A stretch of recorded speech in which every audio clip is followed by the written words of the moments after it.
Assalamualaikum warahmatullahi wabarakatuh.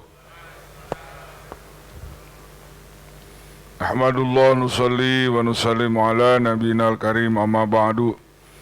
Rabbi syrah li sadri wa yassir li amri wahlul 'uqdatam min lisani yafqahu qawli. Rabbana iftah bainana wa baina qaumina bil haqqi wa anta khairul fatihin. Allahumma arinal haqqa haqqan warzuqna ittiba'ah wa arinal batila batila warzuqna istinabah. Qalu subhanaka la ilma lana illa ma 'allamtana innaka antal alimul hakim. Rabbi zidni ilman warzuqni fahman. Allahumma faqihna fid din wa 'allimna ta'wil. Allahumma faqihna fid din wa 'allimna ta'wil. Segala puji milik Allah. Kita mengucapkan alhamdulillah, Allah telah menakdirkan kita untuk bisa melaksanakan sholat subuh berjamaah. Mudah-mudahan sholat kita diterima, tahajud kita, sholat fajar kita berjamaah, subuh kita diterima oleh Allah Subhanahu wa Ta'ala. Walaupun sholat kita belum sesuai dengan kehendak syariah, kadang-kadang ruku kita kurang sempurna, sujud kurang sempurna, bacaan kurang sempurna, bahkan hati kita pun belum bisa khusyuk sesuai dengan permintaan Allah Subhanahu wa Ta'ala. Untung kalau kita tidak khusyuk di dalam sholat tapi kita sholat berjamaah, insya Allah sholat kita diterima karena berjamaahnya. Insya Allah. Mudah-mudahan pembangunan Masjid Al-Hidayah oleh Allah Subhanahu wa Ta'ala, bangunan yang nantinya akan dibalas istana dan di surga. Man bana masjidan banallahu baitan fil jannah. Barang siapa yang membangun masjid di dunia lillahi karena Allah, banallahu baitan fil jannah, akan diberi istana di surganya Allah Subhanahu wa Ta'ala. Semoga kita banyak optimis harapan dengan janji Allah dan janji Rasulullah sallallahu alaihi wasallam. Bagi saudaraku yang sudah mengorbankan tenaga, harta, pikiran, mudah-mudahan ini juga semuanya menjadikan balasan yang sempurna nanti di akhirat. Semuanya akan punya medali surganya Allah Subhanahu wa Ta'ala. Karena masjid ini bukan bangunan pribadi, tapi bangunan umat Islam. Beda pengaruhnya kalau bangunan pribadi dengan bangunan gotong royong. Sunnahnya membuat masjid itu adalah gotong royong. Ada yang mewakafkan tanahnya, ada yang jadi bendahara, ada yang mampunya hanya beberapa ratus ribu saja, ada yang 10 juta. Itu semuanya kalau ikhlas, insya Allah akan bisa menghantarkan surganya Allah Subhanahu wa Ta'ala. Hadirin kaum muslimin, kita ambil hadis arba'in, hadis yang ke-13. Judulnya mencintai kebaikan untuk saudaranya. Bismillahirrahmanirrahim. An Abi Hamzah Anas bin Malik radhiyallahu anhu khadimi Rasulillah sallallahu alaihi wasallam anin Nabi sallallahu alaihi wasallam qala la yu'minu ahadukum hatta yuhibba li akhihi ma yuhibbu li nafsihi, rawahul Bukhari wa Muslim. Dari Abu Hamzah yakni Anas bin Malik radhiyallahu anhu, pembantu Rasulullah sallallahu alaihi wasallam dari Rasulullah sallallahu alaihi wasallam, beliau bersabda, tidak sempurna iman salah seorang di antara kamu hingga dia dicintai, hingga dia mencintai untuk saudaranya apa yang dia cintai untuk dirinya sendiri. Riwayat Bukhari Muslim. Hadirin kaum muslimin, perlu kita kenal perkenalan cinta sahabat, hayatus sahabah. Abi Hamzah ini adalah putranya Anas, bapaknya Abi Hamzah, bapaknya Hamzah itu namanya Anas bin Malik. Anas bin Malik ini pernah menjadi khodamnya Rasulullah 10 tahun, asyra sanawah, 10 tahun. Dan dia mendapatkan doa dari Rasulullah SAW. Doanya diantaranya panjang umur dan dimurahkan rezekinya, dileluasakan rezekinya, dan panjang umur. Sampai anaknya itu menurut riwayat sampai 120 karena panjang umur, ganti lagi istrinya meninggal, ganti lagi punya anak, ganti lagi sampai sampai anaknya sampai 120, wapi riwayatin lebih. Ini khidmat. Jadi rumahnya khidmat baginda Rasulullah, kalau mau makan disiapkan, kalau mau wudu sudah disiapkan tempat wudunya gitu. Sendalnya disiapkan, itu khadim Rasulullah sallallahu alaihi wasallam. Dan kata beliau, kata Anas bin Malik, belum pernah Nabi mencela. Belum pernah menegur yang menyakitkan. Jadi tidak ada kata-kata kecuali kata-kata yang indah. Tidak seperti kita kepada pembantu ditunjuk pakai kaki dan sebagainya, membedakan antara anak dengan pembantu. Rasulullah tidak ada kesan semacam itu, karena Nabi adalah uswatun hasanah. Hadirin kaum muslimin, dan Anas ini termasuk kelompok al-mubasysyarah bil jannah. Beliau menyampaikan dari Nabi sallallahu alaihi wasallam bersabda, la yu'minu ahadukum, tidak sempurna iman kalian. La yu'minu itu bukan artinya bukan tidak beriman, tidak sempurna. Tidak sempurna di antara kalian, tidak sempurna iman kalian sehingga kalian mencintai saudaranya sebagaimana mencintai diri sendiri. Digabungkan dengan hadis al-muslim al-mu'min kal jasadil wahid. Orang beriman itu saudara, kal jasadil wahid, seperti jasad yang satu. Itu konteks hadis dengan hadis. Nah, seperti kita sekarang, saudara kita nih, saudara kita mendapatkan musibah di mana? Di Cianjur, gempa, jadi korbannya luar biasa, korban jiwa, korban harta, ya apalagi korban anak, ada korban kendaraan, semuanya korban. Dan banyak, insya Allah kalau Allah takdirkan saya hari Rabu akan ke sana. Jadi tugasnya kerohanian untuk bimbingan mental, karena banyak yang stres sekarang gitu. Insya Allah kalau Allah takdirkan saya hari Rabu ke sana beserta tim dari salah satu tim mengajak saya untuk memberikan mental, jangan sampai stres gara-gara kehilangan anak, jangan kehilangan harta, kehilangan suami, ada yang kehilangan istri.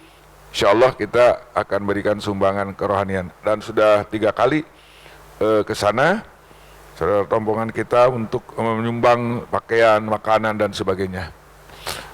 Hadirin kaum muslimin rahimakumullah, di zaman Rasulullah sallallahu alaihi wasallam hadis ini berlaku. Jadi saling sayang, menyayangi, saling cinta, mencintai antara sahabat Ansor dan sahabat Muhajirin. Jadi iman yang tulen itu, iman yang super itu di zaman kurun baginda Nabi Muhammad sallallahu alaihi wasallam. Tidak pertikaian. Jadi di zaman Rasul itu ada 2 kelompok Muhajirin dan Ansor. Tidak ada partai di sana, nggak ada. Tidak ada partai. Maka umat Islam hari ini banyak melanggar ayat, ya, melanggar lampu merah. Kata Allah, wala takunu minal musyrikin. Jangan kamu seperti orang musyrik. Orang musyrik gimana? Minal ladzina farraqu dinahum wa kanu syi'a. Kullu hizbin bima ladaihim farihun. Nah, habis Quran ini tanya tuh nanti Pak Abu, surat apa tah?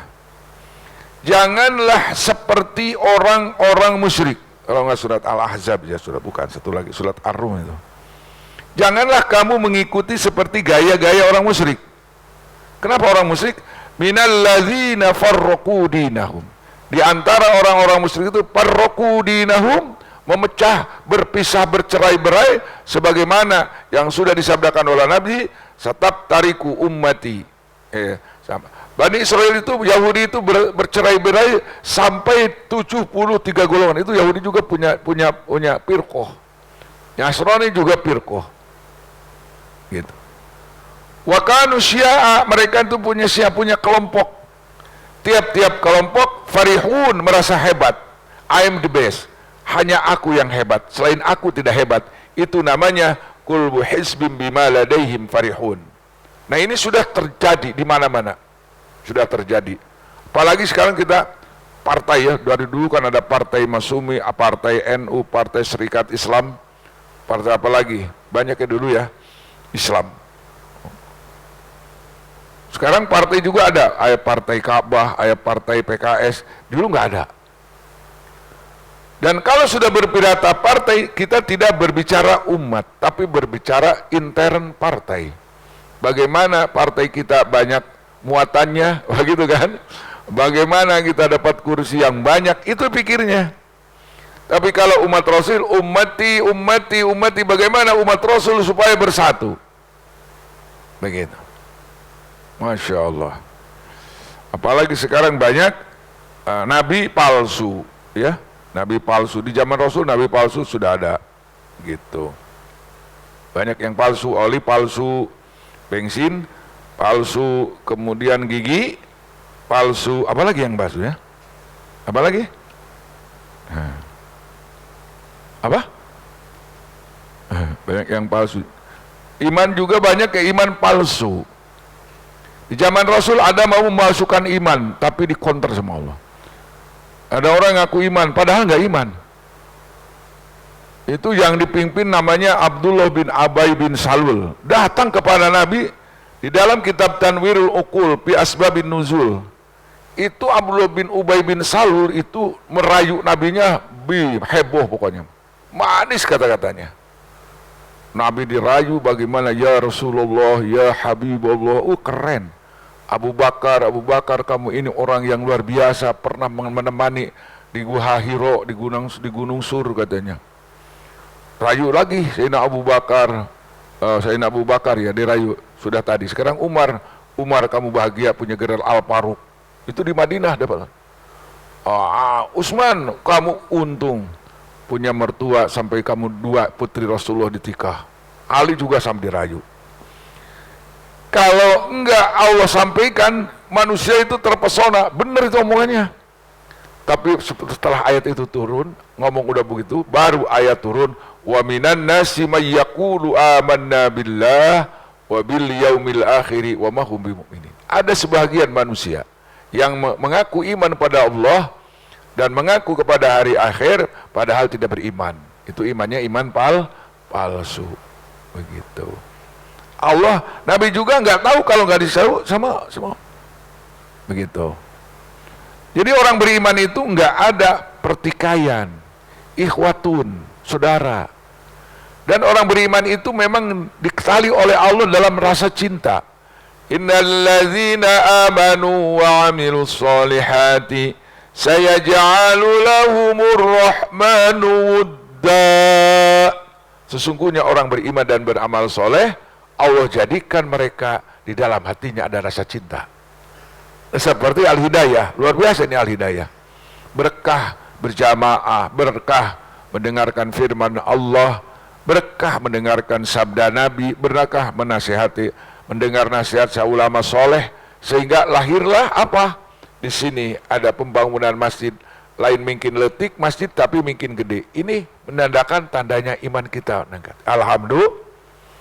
Di tengah-tengah ada pembangunan masjid, ada anak tahfizil Quran. Alhamdulillah. Saya ingat waktu di Bangladesh, waktu di Hindustan, itu setiap masjid itu pasti ada pesantren tahfizil Quran. Itu sudah otomatis. Mau pasar, mau masjid, mau mushola, pasti di belakangnya tahfizil Quran. Jadi kalau di sana punya anak 3 nggak hafal Quran, malu. Jadi malunya bukan nggak punya duit, malu nggak punya anak yang hafal Quran. Itu. Padahal di daerah minoritas. Tapi Islamnya kompak, saudara-saudara sekalian, luar biasa. Dihidupkan sunnah baginda Nabi Muhammad Sallallahu Alaihi Wasallam. Jadi tanda-tanda orang beriman itu, sempurnanya iman, kita mencintai orang sebagaimana mencintai diri. Kita makan. Di zaman Rasulullah SAW ada 3 sahabat Nabi. Sebelumnya dia sebelumnya berangkat, dia berdoa sama Allah. Tiga-tiganya luka. Dikasih air, Luka yang pertama, dia ingat kepada temannya yang kedua. Lagi loh, biarkan katanya. Biarkan untuk kamu. Padahal dia sedang membutuhkan air. Yang kedua juga nggak sanggup minum. Di pinggirnya masih ada orang yang masih luka. Buat kamu saja. Akhirnya tiga-tiganya karena pendarahannya, pendarahannya sudah banyak. Tiga-tiganya mati syahid. Itu yang sempurna iman. Jadi mencintai diri. Bahkan sahabat itu ada plus dari kita. Wa yusiruna ala anfusihim walau kanu bihim khassasah. Ada plusnya daripada hadis ini. Ada seorang sahabat Nabi, kelompok satu kampung, ada 7 rumah. Yang pertama dikirim, yang rumah pertama ngirim hulu domba. Hulu domba, kepala kambing ya bahasa Melayunya, bisa teka arti. Hulu domba itu dia ingat, barangkali rumah tetanggaku yang nomor 2 membutuhkan, dikasih itu hulu domba, kepala kambing. Rumah yang kedua ingat sama rumah yang nomor 3, barangkali dia lebih butuh dari aku, dikasih lagi, padahal dia juga butuh. Itu wa yusiruna ala anfusihim, mereka membutuhkan, walaupun dia membutuhkan tetap untuk orang lain. Rumah yang ketiga masih risau juga, barangkali rumah yang nomor 4 membutuhkan hulu kambing. Yang nomor 4 risau kepada yang nomor 5. Nomor 5 risau yang nomor genep. Akhirnya itu yang nomor genep balik lagi ke nomor 1, keliling. Itu namanya super, mukmin super. Itu lebih daripada hadis ini. Mereka membutuhkan orang lain, biarkan aku tidak kebagian. Itulah sahabat yang mempunyai nilai radhiyallahu anhum wa radu'an. Juga dia asbab nuzul wa yusiruna min khassasah. Ini sahabat Nabi suka ada lelang, Nabi itu suka ngelelang. Siapa yang mau ikram, hidmat, ini ada tamu nih. Ada tamu. Siapa yang mau memberikan hidmat, memberikan kecek orang suruh, siapa yang mau nyuguhan, sandak nyuguhan ya, bawa ke rumah. Siap. Saya siap bawa ke rumah tamu ya Rasulullah. Padahal itu hidangan untuk siapa? Untuk keluarganya. Allahu Akbar. Wahai Umi Labjana, hei istriku, kita mendapatkan anugerah dari Allah. Apa? Ada tamu Rasulullah. Dia, abang sekarang punya tugas untuk menghidmat dia. Oh baik, gak apa-apa. Padahal itu hidangan untuk keluarganya. Ini kita nggak bisa nih, karena manusia biasa kita. Kalau sahabat kan luar biasa kan. Akhirnya santap hidangan yang untuk keluarganya disilahkan kepada keluarganya. Maka turunlah ayat Al-Quran, wa yusiruna ala anfusihim walau kana bihim khassasah. Mereka memilih orang lain padahal mereka membutuhkan. Wah itu mah Islamnya, mukmin super, saudara sekalian. Kemudian ada lagi berbentuk doa. Saya ada doa misil namanya. Doa misil itu apa?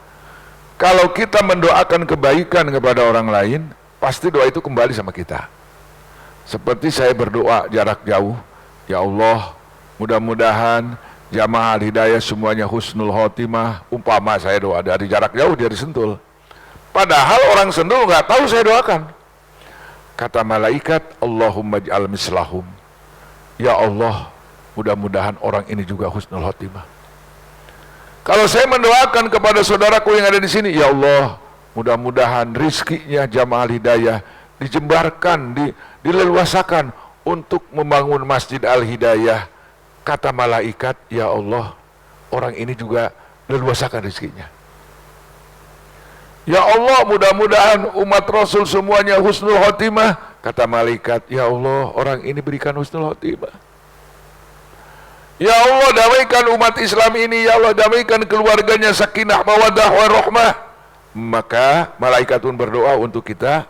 Mudah-mudahan ya Allah, orang ini juga diberi keluarga sakinah, mawaddah, warahmah. Makanya di kaum muslimin banyak keanehan orang yang selalu banyak Allahumma gfiril mu'minina wal mu'minat wal muslimin wal muslimat. Banyak keanehan tuh. Kita datang ke Mekah, perasaan aku sudah kenal sama kamu. Sudah. Dalam apa? Dalam doa. Karena orang mukmin itu walaupun jarak jauh kita transfer doa. Allahumma ighfiril mu'minina wal mu'minat wal muslimina wal muslimat al ahya'i minhum wal amwat. Ya Allah, semoga Engkau ampuni saudaraku yang beriman, baik mukmin laki-laki maupun perempuan, baik yang sudah meninggal maupun yang masih hidup. Subhanallah. Maka doa itu akan kembali kepada kita. Maka kata Nabi, Aisyah, jangan dulu tidur kau sebelum saudaramu meridhoi kamu. Kata Aisyah, bagaimana ini kan ya nyawa muhajirin ansar kan banyak. Enggak, kamu doakan sebelum tidur, Allahumma ighfiril mu'minina wal mu'minat wal muslimina wal muslimat. Ketika ada orang mukmin di sekitar kita, umpamanya ada 100.000, 10.000, 10 juta, maka doa itu kembali kepada kita. Tapi awas sebaliknya, kurang Sunda, segera modar. Paham nggak saya ngomong? Sudah segera modar, paham? Ada yang paham nggak? Nggak doakan maut ke jelema. Keheul yang kasih segera paeh, cek malaikat, siapa segera paeh, gitu. Paham? Kalau kita mendoakan cepat mati pada orang, malaikat pun doa cepat mati untuk kita. Itu ada doa mislah namanya. Saya punya data, bukan punya datanya, punya catatan. Ada orang kalau ngaji, mudah-mudahan dia cepat dikubur, sana gitu.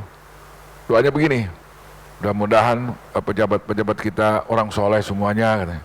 Kalau enggak, mudah-mudahan cepat dikubur. Gitu ngomongnya. Ya benar, duluan dia cepat dikuburnya. Allah Akbar. Ada ceramah orang, udah berek uluk salam, balik lagi ke speaker. Mudah-mudahan gara modar terus ya tanya. Enggak lama dia meninggal. Yang didoakannya masih hidup. Jadi kita jangan memberikan doa yang negatif, berikan doa positif. Insya Allah ya, Insya Allah kita amalkan ya, doa positif. Bahkan orang yang belum dapat hidayah pun kita doakan. Allahumma hadina wahdi bina wahdin nasa jami'a. Ya Allah, berikan hidayah seluruh manusia. Allahumma ighfir li ummati Muhammadin. Ya Allah, ampuni umat Muhammad. Warham li ummati Muhammadin. Berikan kasih sayang untuk umat Nabi Muhammad, gitu kan. Kemudian wajbur li ummati Muhammad. Ya Allah, selamatkan ya Allah. Wastur aurati ummati Muhammad, tutuplah keaiban umat Muhammad. Allahumma ansur li ummati Muhammadin sallallahu alaihi wasallam rizqan halalan barakatan thayyibah. Allahumma ansur li ummati Muhammadin sallallahu alaihi wasallam nasran aziza. Luar biasa. Itu orang yang sempurna imannya. Karena dia berdoa untuk dirinya sendiri, tapi doa untuk orang lain. Ada seseorang lagi membangun hotel. Ini orangnya masih hidup. Hotel itu kira-kira 10 tingkat, hijau, warnanya hijau. Orang muslim. Dia suka menjadikan motivator. Dia TV. Dia itu sama bapaknya berangkat dari rumah mendoakan setiap orang yang dilihat. Lihat angkot, ya Allah, mudah-mudahan itu muatannya penuh. Lihat warung kosong, ya Allah, mudah-mudahan warungnya cepat banyak yang belanja. Ada orang yang lagi jalan, ya Allah, mudah-mudahan jalannya selamat. Ada orang yang barangkali ada yang punya hutang, ya Allah, lunaskan hutang. Itu sepanjang jalan anak dan bapak berdoa begitu. Ya Allah, semoga cita-cita orang yang ada hari ini dikabulkan. Ya Allah, tunaikan hajatnya semuanya. Menurut logika, dia bangun hotel sekian 10 tingkat yang hijau itu nggak masuk akal kalau bisa selesai. Menurut logika, menurut matematik. Tapi dia yakin doa positif kepada orang lain akan kembali kepadanya. Akhirnya hotel yang sekian puluh tingkat itu diselesaikan oleh Allah Subhanahu wa taala. Nah, ini mudah-mudahan kita jadi orang seperti itu. Manulah. Jangan-jangan orang Islam, orang yang belum mendapatkan hidayah pun, ya Allah kasih hidayah ya Allah, kasih hidayah ya Allah. Padahal orang itu sangat membenci sama Nabi. Ada 2 Umar, ini dari hadis Arba'in, hadis yang kedua. Di dalam syarahnya hadis Arba'in itu. Nabi berdoa pada waktu malam. Ya Allah, Allahumma izal Islam bihadi umarain. Ya Allah, muliakan, hebatkan, gagahkan ini Islam dengan salah satu Umar saja. Malamnya berdoa, pagi-paginya Umar marah-marah, Umar bin Khattab. Jadi ada Umar, pertama Umar bin Khattab yang doakan oleh Nabi, yang kedua Umar bin Hisham. Umar bin Hisham itu alias Abu Jahal. Saya perkenalkan nih, yang belum tahu nih, Abu Jahal nama aslinya siapa coba? Umar bin Hisham. Pangkatnya apa? Jaksa Agung. Jadi kodi dia. Pernah kuliah di Roma. Lupa lagi universitasnya apa. Itu satu-satunya orang punya gelar. Umar bin Khattab sama Umar bin Hisham. Nah doa, ya Allah, muliakan salah Islam ini dengan salah satu Umar. Pagi-paginya Umar sebelum dia syahadat cari Kangjeng Rasul, bawa golok, bawa pedang. Mana ketemu Muhammad enggak? Mau apa? Mau dibunuh. Jangan begitu Umar, adek lu sudah masuk Islam. Akhirnya dia berbelok, yang tadinya mencari Nabi, mencari adiknya. Datang ke rumahnya, adiknya lagi baca Al-Quran, lagi halakoh Quran, didengerin aja. Oh, masuk dia, apa itu? Quran. Mas suami lagi halakoh, sudah masuk Islam. Apa itu? Nggak boleh sentuh, kata. Kalau sentuh ini orang kamu kan masih najis kan. Harus wudu dulu, dikerjain. Tempeleng dulu sampai berdarah. Akhirnya direbut mushaf, sudah baca surat Toha. Akhirnya dia masuk Islam. Itu doa malamnya, siangnya dapat hidayah. Coba kita kalau doakan orang-orang yang jahat sekarang yang belum Islam, kita doakan, ya Allah hidayah, ya Allah berikan taufik hidayah, berikan kekuatan Islam darinya, ya Allah. Gak apa-apa, itu sunnah Nabi. Di sini ada di Indonesia ini orang jahat nih, punya jabatan. Doakan ya Allah, Allahumma Islama, disebutkan kurang, ya Allah kuatkan Islam dengan si Anu bin Anu. Itu sunnah baginda Nabi Muhammad Sallallahu Alaihi Wasallam. Dalam doa itu, maka Islam itu indah. Wa ma arsalnaka illa rahmatan lil alamin. Nah, jadi subhanallah, hadis yang ke-13 ini, kita jangan dulu mengaku iman yang sempurna kalau kita belum mencintai saudara kita sebagaimana mencintai diri kita sendiri. Mudah-mudahan kita semua diberikan oleh Allah Subhanahu wa taala. Hadirin kaum muslimin, dan cinta salaf umin itu harus dari awal dari mana? Kita cinta kepada Allah, ittiba kepada Nabi. Cinta kepada Rasul, ihya'us sunnah, menghidupkan sunnah baginda Nabi Muhammad Sallallahu Alaihi Wasallam. Cuman kita tanya, udah berapa persen kita ittiba kepada Nabi? Sudah berapa persen kita ihya'us sunnah? Kalau ittiba kepada Nabi itu apa bedanya? Ibadah perintah Allah sesuai contoh Nabi, itu namanya ittiba. Sedangkan ihya'us sunnah itu kehidupan sehari-hari Nabi. Dari mulai bangun, bagaimana bacaan bangunan Rasulullah, dari pagi sampai dari subuh sampai dari jam 3 apa yang dikerjakan oleh Nabi? Salat tahajud. Kemudian apalagi salat tahajud, istighfar, baca Al-Qur'an. Kemudian salat fajar 2 rakaat, kemudian salat subuh berjamaah. Udah salat berjamaah, kalau enggak Nabi nasihat zikir sampai isyraq. Udah isyraq, Nabi memberikan kabar gembira, barang siapa habis sholat kemudian subuh, habis sholat kemudian dia berzikir atau taklim semacam ini, maka sampai isyraq, maka dia kahajin wa kahajatin wa umratin tamatin seperti orang menghaji dan umrah sempurna. Nah itu orang yang sudah cinta sama Nabi. Kenapa sih kamu sholat isyraq?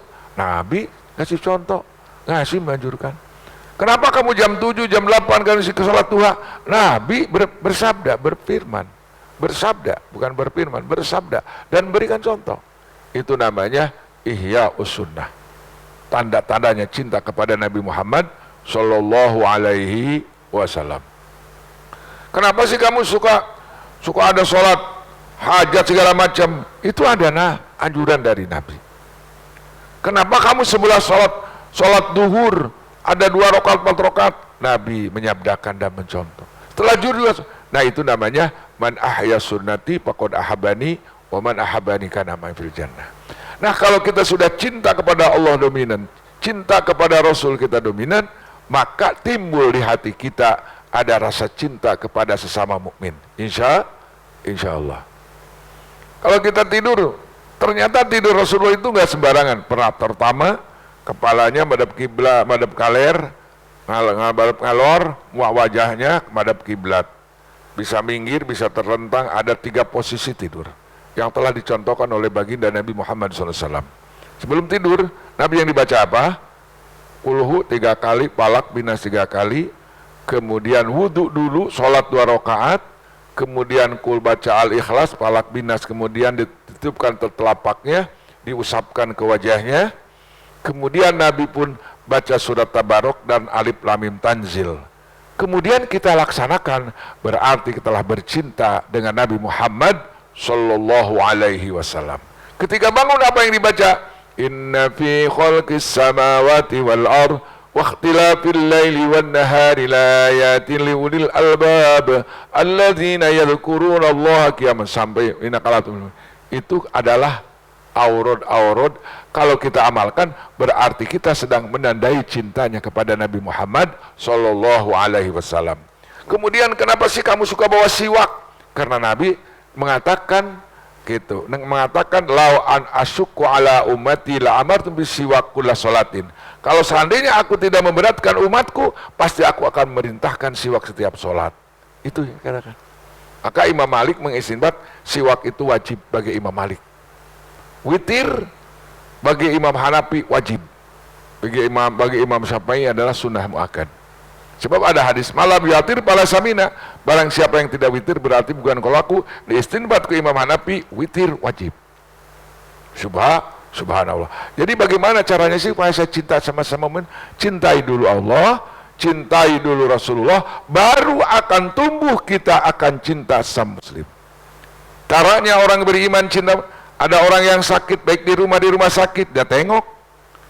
Ketika orang beriman meninggal dunia, saudara kita sholatkan dan hantar ke kuburan, itu tandanya cinta kita dengan sama muslim. Ad-dunya al-mu'min kalbulyanil wahid, orang beriman seperti bangunan yang satu. Seperti saudara kita sekarang yang ada di Cianjur. Padahal Cianjur itu jauh dari kita, karena di sana ada saudara kita yang beriman, yang masih ada yang beriman. Kenapa yang masih beriman? Karena mereka digarap oleh orang-orang misionaris. Kita bukan rahasia lagi. Katedral yang nomor 2 di dunia adalah ada di daerah Cianjur. Yang murtadnya bukan nggak tanggung-tanggung, Ustadz Muhammad Soleh. Aduh keren tuh coba. Jadi pendeta sekarang. Nauzubillahi min dzalik. Nah, saudara-saudara kita masih beriman. Kalau orang murtad, kita doakan mudah-mudahan kembali lagi kepada. Kasihan nenek, kakeknya, ibunya beriman, masa dia beda agama? Kasihan ya. Kita doakan. Nah, kemudian waktu di Karadenan, di daerah sini juga ada ya. Di Karadenan dekat di sini ya. Ada seorang mubalik dulunya misionaris. Itu ditanya sama jemaah, Pak Ustadz dulu kan Bapak misionaris, bagaimana sih cara memurtadkannya gitu. Dia jawab beberapa, 1 obat gratis, di rumah sakit, puskesmas gratis, sekolah gratis. Sekarang lebih keren lagi, dikasih sawah, dikasih motor sekarang. Hebat nggak coba? Masya Allah. Kalau Islam nggak bangkit sekarang, bisa murtad semuanya tuh. Nauzubillahi min. Maka banyak orang, saya tidak butuh ini, tapi butuh saya. Stres saya bagaimana supaya saya sembuh stres saya. Ya Allah, saudara kita sekarang. Maka hadirin kaum muslimin, kita doakan jarak jauh. Mudah-mudahan saudara kita yang ada di Cianjur, yang sedang dapat musibah, mudah-mudahan diberikan kesabaran, ketabahan. Amin ya robbal alamin. Itu hadis yang ke-13 saudara. Kemudian hadis yang Allahumma sholli ala Muhammad. Hadis yang ke-14. Tidak halal darah seseorang muslim. Nah, bagaimana orang yang membunuh orang iman dan orang iman di sini? Jawabnya ada. An Ibnu Mas'udin radhiyallahu anhu qala Rasulullah sallallahu alaihi wasallam La yahillu damu mri'in muslimin yashhadu an la ilaha illallah wa anni rasulullah illa bihda salasin as-sayyibu zani wa nafsu bin nafsi wa tariku lidinihi wal mufaraqu lil jamaah. Rasulullah dari Ibnu Mas'ud radhiyallahu anhu. Ibnu Mas'ud saya perkenalkan sahabat Nabi yang fisiknya pendek. Yang terpendek di antara sahabat Nabi namanya Ibnu Mas'ud, Abdullah bin Mas'ud. Jadi kalau Sayyidina Umar duduk, masih Ibnu Mas'ud berdiri, masih tinggi, berdirinya masih tinggi, duduknya Umar. Maka ketika Sayyidina Mas'ud bergandengan dengan Sayyidina Umar, Umar jangkung gede, ayo Mas'ud berdiri, masih tinggian Umar. Pada ketawa semuanya. Lihat dapen pendek kan ada sekarang kan di TV juga ya, koleksi manusia pendek. Maka ditertawakan oleh sahabat Nasomar. Tahu nggak kamu? Ibnu Mas'ud ini adalah termasuk ahli surga. Pada diem aja para sahabat. Itu saya perkenalkan Ibnu Mas'ud ya. Tadi kan abangnya Anas bin Malik. Supaya kita cinta sahabat Nabi. Beliau menerima sabda Nabi, tidak halal ya. Tidak halal darah seorang muslim yang bersaksi bahwa tidak ada ilah selain Allah dan bahwa aku adalah Rasulullah SAW, adalah utusan Allah. Nah jadi kalau jalma udah syahadat itu haram dibunuh. Keren, saking mahalnya syahadat. Ada satu peperangan Rasulullah SAW menegur orang yang membunuh musuhnya sudah mengucapkan la ilaha illallah. Ini ada di dalam Riyadhus Shalihin juga ada. Ya Rasulullah, saya perang dengan seorang kafir, ternyata setelah berhadapan dengan saya dia baca la ilaha illallah, saya bunuh aja kan. Nabi marah. Saking berharganya orang yang mengucapkan kalimat la ilaha illallah. Kenapa kamu bunuh? Saya menurut saya ya Rasulullah, dia itu kan cari aman. Kalau udah syahadat berarti dia nggak jadi dibunuhnya. Saya tahu itu katanya. Mungkin begitu. Nabi berkata, apakah sudah membelah hatimu, hatinya orang itu? Apakah kamu sudah membelah hatinya, bahwa hatinya tidak mengatakan la ilaha illallah? Luar biasa. Nabi sangat menyayangkan kepada orang yang sudah mengucapkan dua kalimat syahadat. Karena kalau tidak ada hidayah dari Allah, tidak bisa Pak. Kecuali orang munafik kan, tapi Islam palsu itu cuma di mulut aja. Tidak akan bisa iman manusia kecuali dengan izin Allah. Mengucapkan kalimat la ilaha itu dengan izin Allah. Dan Nabi pun tidak mengatakan palsu kepada orang munafik kalau Allah tidak menyampaikan bahwa kesaksiannya itu palsu. Allahu Akbar.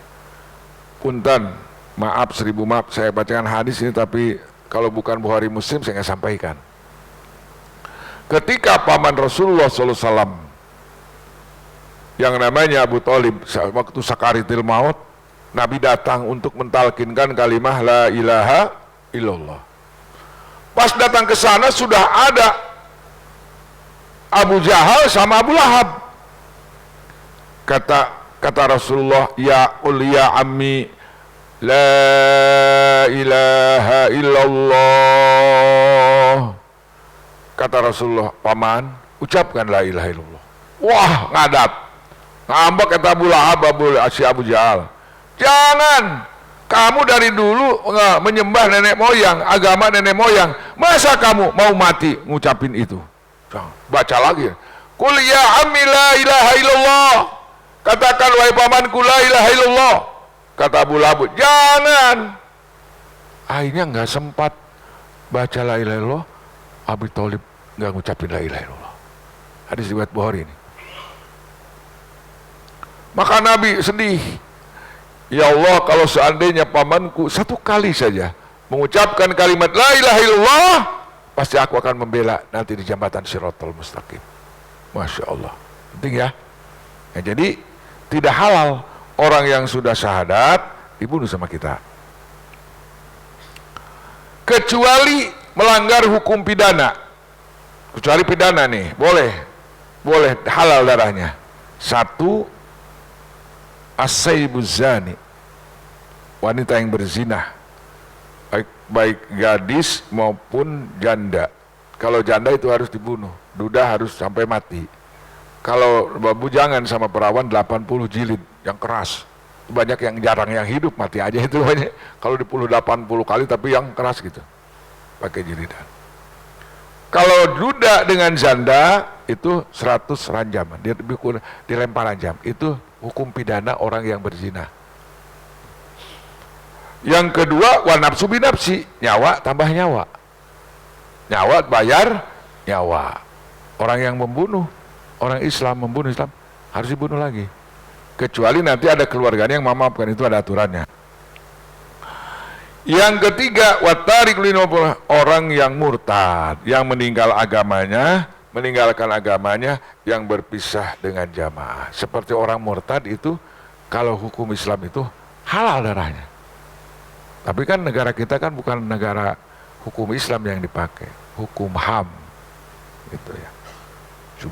Subhanallah. Seperti 16 Laskar juga kan belum jelas siapa pembunuhnya. Itu nanti kan kalau dalam Islam itu. Jadi kesimpulan dari sini, tidak boleh menumpahkan darah kaum muslimin kecuali dengan 3 sebab, yaitu zina muson, orang yang sudah menikah, membunuh manusia dengan sengaja, dan meninggalkan agamanya, murtad, berpisah dari jamaah kaum muslimin. Nah, jadi di sini ada apa namanya tadi, membunuh dengan sengaja. Bagaimana kalau bunuh sibeh amdin? Ada sibeh amdin, ada orang diceprat sama kita dengan nyerek itu, ceprot, meninggal. Itu namanya bukan sengaja, itu mah hukumannya ringan. Ada orang nih diceprat sama kita nih, sama nyerek, sama itu apa namanya, lidi, ceprot, meninggal. Itu mah nggak sengaja, itu mah sebab tidak, itu lidi itu tidak menyebabkan pembunuhan. Itu namanya sibeh amdin. Gitu. Bukan seperti dia sengaja. Jadi yang disengaja itu seperti orang mundur. Ada anak kecil ketabrak mati. Itu namanya bukan disengaja. Tidak dihukum mati, tapi harus dibayar diat, diganti. Gitu. Kalau sengaja mukmin. Dan bahayanya pakaan nama kotalan nasa jamia, man kotala waman kotala mukminan, barang siapa yang membunuh seorang satu mukmin, dosanya sama dengan membunuh seluruh manusia. Nauzubillahimin. Karena orang bekas pembunuh itu jangan ada di kampung sendiri. Orang takut, harus ujlah, harus pindah kampung sejauh-jauhnya. Jangan sampai dia kalau lihat oh pembunuh, jadi bisa putus asa. Tapi bisa tobat, bisa. Illa man taba wa amana wa amila amalan sholihan, itu fa innahu yatub apa ulaika yubadillahu hasayatim hasanat. Orang yang telah mensyurik, telah berzina, telah membunuh, tobatnya taubatan nasuha, maka ada diganti oleh Allah Subhanahu wa taala keburukannya dengan kebaikan. Wa man taba wa amila sholihan fa innahu yatubu ilallahi mataba. Kedua, kesimpulannya, Islam sangat menjaga kehormatan nyawa dan agama dengan menjatuhkan hukuman mati kepada mereka yang mengganggunya, seperti dengan melakukan zina, pembunuhan, dan murtad. Nah, ini yang 3 ini dalam hukum Islam itu harus ditegakkan. Ada seorang protes, orang-orang Amerika pernah protes kepada hukum ranjam, hukum pidana Islam. Wah, itu katanya kejam, kata. Islam itu kejam, kata. Padahal Al-Quran telah memberikan informasi, walakum fil qisasi hayatun ya ulil albab. Kalau dan manfaat bagi kamu hukum kisos, orang yang diranjam. Kalau hukum ranjam ditegakkan, peminat penzina akan berkurang. Berkurangnya kira-kira 95% peminatnya memilih nikah kalau hukum zina ditegakkan. Kalau hukum potong sekarang ditegakkan, peminat mencuri akan berkurang. Hayatun aman, bisa aman. Gitu kan. Kalau orang murtad dihukum, umpamanya hukum Islam, maka peminat murtad itu sedikit. Maka kata Allah, walakum fil qisasi hayatun ya ulil albab. Nah, dulu kan ada semi hukum Islam ya, ingat nggak? Zaman Petrus, ingat nggak? Bapak-bapak, jelema di Karungan, ingat dulu? Tahun 80-an, ingat? Ingat ya? Itu kan mengurangi, itu kejahatan itu mengurangi. Gedung-gedung di Karungan, di jembatan Jambu, yang orangnya orang mana? Orang Jakarta disilang, ada di Cianjur disilang, termasuk di Sentul itu, pembuangan mayat, Petrus itu. Nah, selagi Petrus itu dilakukan, itu peminat pembunuh itu berkurang. Padahal itu bukan hukum kisos itu, tapi semi kisos gitu. Orang yang sudah tobat, udah jadi RT, udah naik haji karena ada daftarnya, udah aja ditarik di Karungan. Ya Allah ya Rabbi, resipidis ya. Hadirin kaum muslimin rahimakumullah, masih waktunya sih panjang ya. Berapa menit lagi? Masih lama? Berapa menit lagi? Oke. Kemudian hadis yang ke-15. An Abi Hurairah radhiyallahu anhu anna Rasulullah sallallahu alaihi wasallam man kana yu'minu billahi wal yawmil akhir falyakul khairan aw liyasmut wa man kana yu'minu billahi wal yawmil akhir falyukrim jarahu wa man kana yu'minu billahi wal yawmil akhir falyukrim dhaifah, rawahul Bukhari Muslim. Dari Abu Hurairah. Nih, Abu Hurairah saya perkenalkan namanya Abdurrahman bin Sokhor, supaya cinta sahabat ya. Orangnya orang Daos, Ad-Dawsi, Abdullah bin Samar. Ada sahabat Tupel, dia disuruh dakwah ke kampung Daos. 1 tahun satu pun nggak ada yang nurut, Pak, nggak ada yang ikut. Pulang lagi laporan sama Nabi, ya Rasulullah, saya dakwah ke kampung Daos, 1 pun nggak ada yang nyangut. Balik lagi ke sana, yang betul dakwah lagi dia, ketemu sama Abdullah bin Sokhor, namanya Abu Hurairah. Kinayahnya, alam kunyahnya Abu Hurairah. Kenapa? Ini Abdurrahman bin Sokhor kok jadi Hurairah? Bapaknya kucing, karena dia penyayang binatang kucing. Ya. Maka ternyata Abu Hurairah itu orang cerdas. Setiap hari, setiap malam, tiada hari kecuali menggendeng Rasulullah.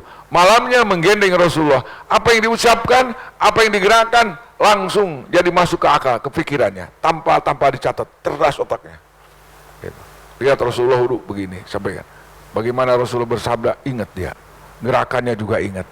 Dalam jangka 6 tahun, dia jadi rijalul hadis, sahabat yang paling tinggi.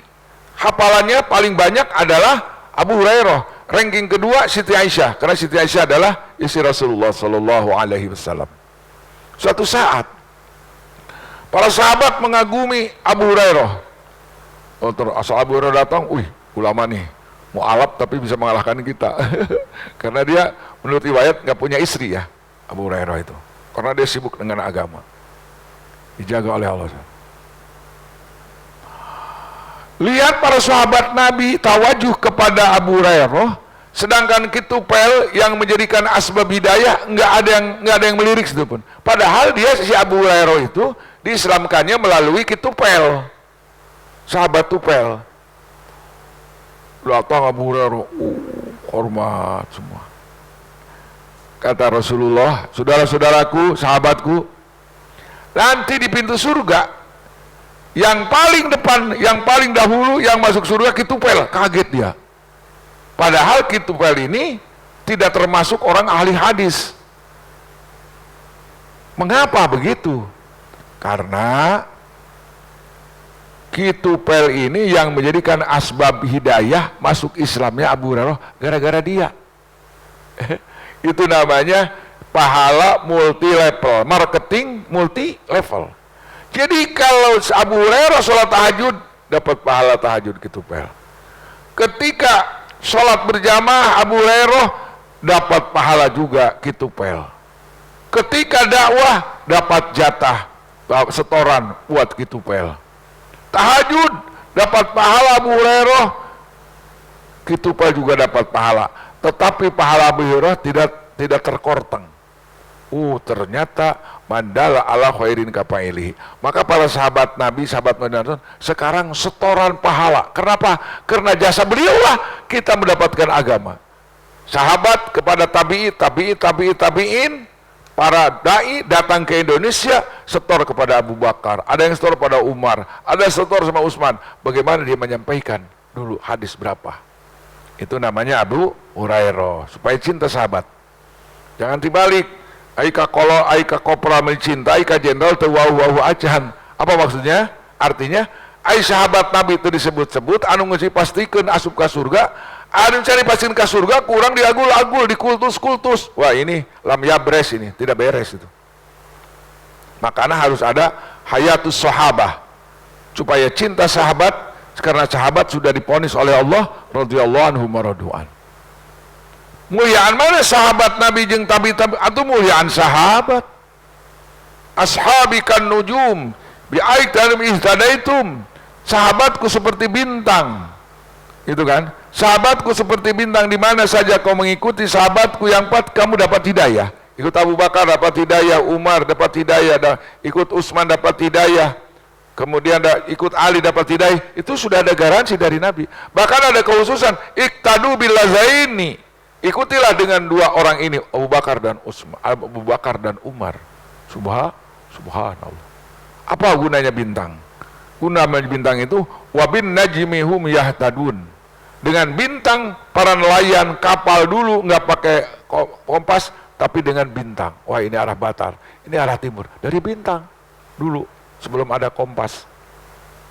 Itu bintang yang berikan petunjuk arah barat, timur dan sebagainya. Kemudian yang kedua, bintang itu apa? Walaqad zayyana sama dunya bimasabiha wa ja'alnaha rujuman lisyayatin.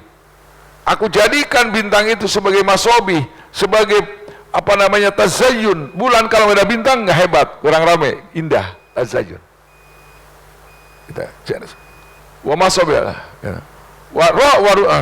Walaqad zayyana sama dunya bimasabiha wa ja'alnaha rujuman lisyayatin.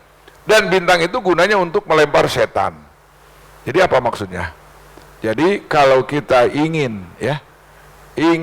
ikut dapat hidayah, ikut sahabat. Kalau hari ini, kalau kita ingin mendapatkan petunjuk, ikut amalan-amalan Nabi yang sudah dicontohkan oleh sahabat. Aduh, abdi ngedul, euy. Karena suka sholat berjamaah, tuturkeun jelema sok berjamaah tuh, sok ngajakan berjamaah, tuturkeun kumaneh. Gitu. Kemudian kalau ada di masjid ini ada penghidupan sunnah baginda Nabi Shallallahu Alaihi Wasallam, kelihatan Pak. Kalau orang ahli sholat, pakaiannya juga sudah sunnah segala, itu kelihatan. Tazayyun, masjid itu berhias. Yang ketiga, rujuman disyayatin. Kalau seandainya kita menghidupkan sunnah Nabi 10 orang saja, maka gerakan-gerakan setan, gerakan-gerakan dukun, gerakan-gerakan ahli batil akan keluar dari kampung kita. Itu sudah sunnah. Jadi kaum muslimin, kita supaya cinta sahabat ya. Dari Abu Hurairah. Ada saudara kita yang sedang dakwah gerak jalan kaki di daerah Bali, Pak. Ceritanya yang komunitas yang 40 hari 3 hari itu luar biasa, banyak ceritanya itu. Kalau kita tanya 4 bulan banyak ceritanya. Ceritanya dia ke Bali. Di Bali itu ada pelulusan ilmu tidak mempan ditusuk oleh keris. Kalau sudah lulus kan demonstrasi Pak. Kalau di Bali itu di tengah air nusuk sama kita. Tapi nggak mempan karena dia punya ilmu kebal. Jadi setiap agama itu punya ilmu kebalan.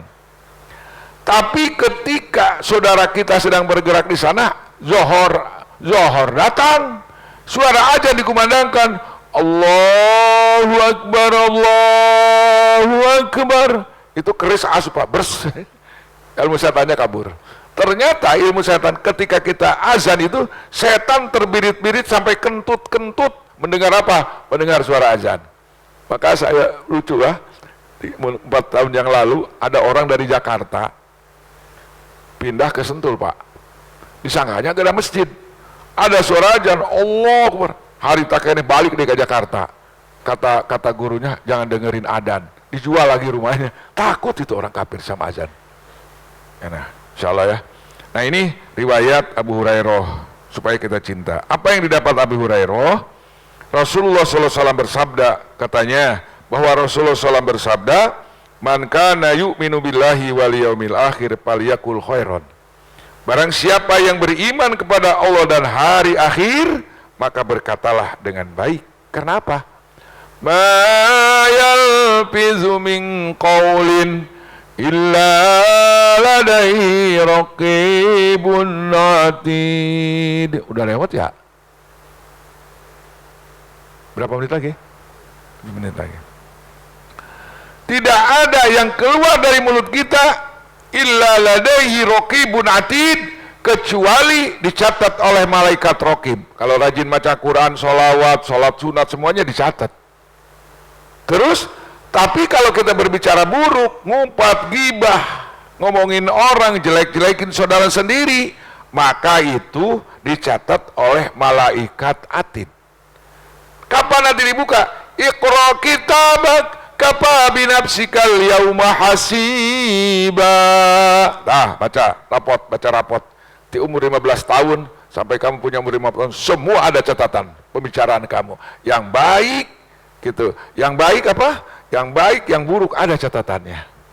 Fa may ya'mal misqala dzarratin khairan yarah wa may ya'mal misqala dzarratin syarran. Fa amma man saqulat mawazinu fa huwa fi syatir radiyah wa amma man khaffat mawazinu fa huwa muhawiyah. Akan perlihatkan.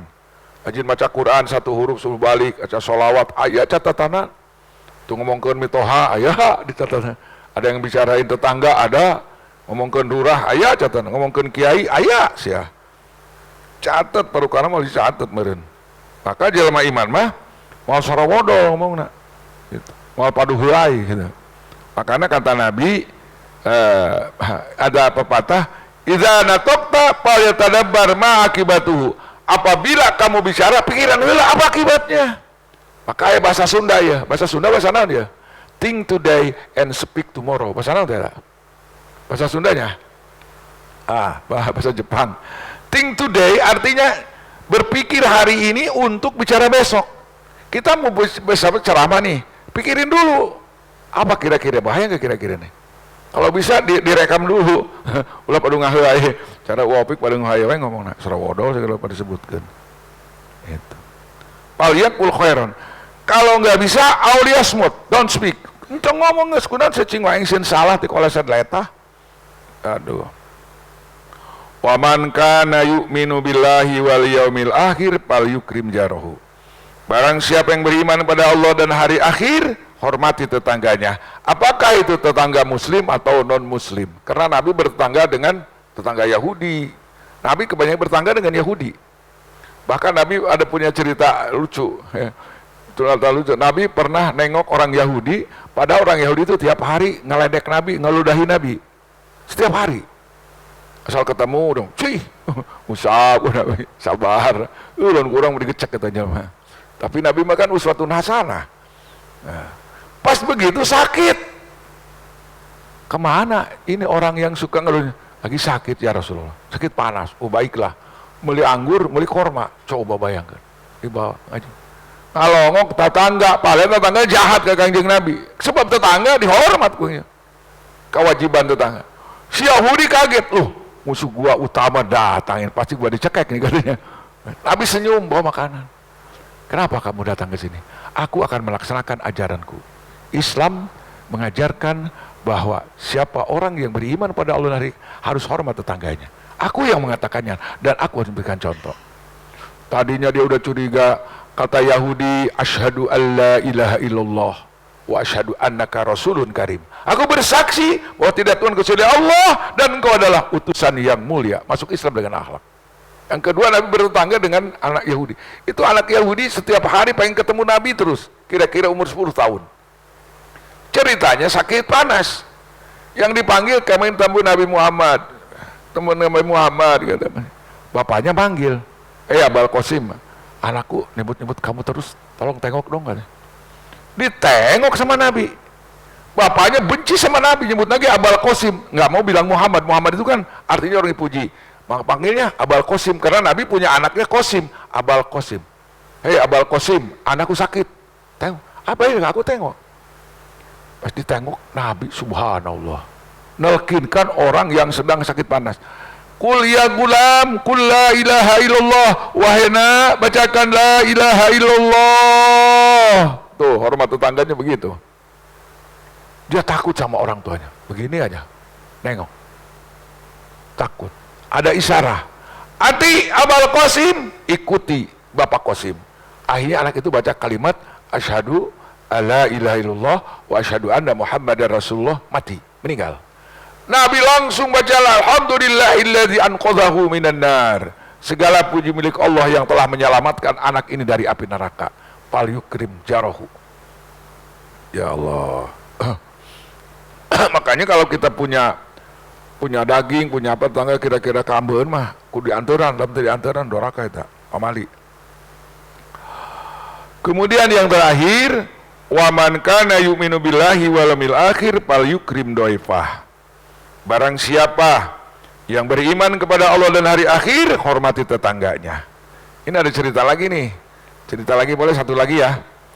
Ada seorang istri sahabat nggak suka kalau ada tamu. Pusing. Kudu nyuguhan, kudu segala kudu marecai. Aya gitu di sama sahabat gak ada eta sahabat gitu. Kan aya nu calang lagi aya gitu. Pas gitu si sahabat itu lapor sama Nabi. Ya Rasulullah, aduh aku gak kuat. Kenapa? Punya istri, aku kan suka ada tamu. Kalau istri saya gak suka sama tamu. Baik, aku akan bertamu katanya. Bertamulah Nabi. Oh, kalau Nabi kan dihormat, junjunan gitu. Tapi yang sahabat yang lain gak suka dia. Maka ditamu dan ngobrol begitu, pulang. Kata Nabi, keluar. Aku kalau keluar, kamu ikut keluar. Allah perlihatkan dari rumahnya itu kalajengking orai keluar kabeh binatang. Diperlihatkan secara gebiah. Takut dia istrinya. Kaget. Loh, kok di luar kita banyak apa binatang buas katanya. Nah, kata Nabi, kalau kamu menerima tamu ketika tamu keluar, dosa-dosamu keluar. Jadi ternyata kalau ada tamu itu 100.000 kebaikan datang, 1.000 kejahatan kita dibebaskan oleh Allah. Makanya kalau ada tamu datang, terimalah, itu adalah sebagai ampunan Allah. 1.000 kemaaf Allah akan datang. Kejelekan kita hilang. Sing ade ulah. Aduh wayahna cenah. Kalaresan cenah aya bapak teh aya naon, urang dianggap sial eta. Pak Kiai cenah. Kalaresan itu naon, berarti lamun aya urang berarti aya naon-naon. Padahal eta mah cuma gengsi aja ngomong. Aduh maaf kebetulan. Terus cain aya. Ulah hutang kira-kira teu kabayar mah. Duh gara-gara aya tamu yang buka hutang. Ulah cain aya. Sebab apalagi saya punya kawan subhanallah. Nah, bertamu kita kan cukup sampai pintu, diantar ke depan sampai ada lagi yang lucu, saking cintanya kita bertamu kepada rumah dia, kita diantarkan sampai rumah. Itu keren itu. Itu imannya sudah tingkat tinggi.